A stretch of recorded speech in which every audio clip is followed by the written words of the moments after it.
Hari tu kita nak masuk huruf to dengan zo. To dengan zo. Dua huruf tu biasa disaruk oleh student. Hanya salah saruk, hanya salah sebut so dengan do, katanya dua tu. Palaknya sama. To tak sama dengan so palaknya. Zo tak sama dengan do palaknya, tapi badannya sih sama. Ingat, badannya sih sama. Mun to dengan zo, badannya tegak.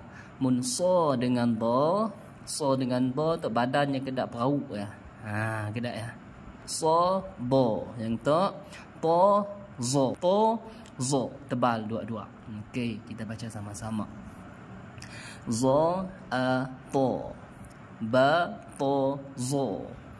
Zo ha dha. Sa do zo. Da so zo. To ha dha.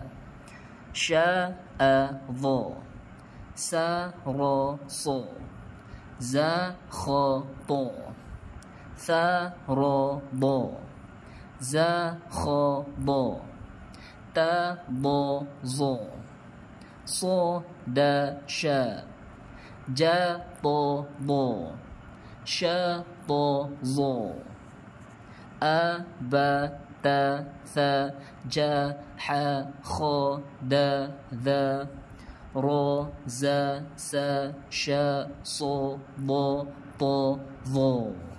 اوكي خلاص انتهى.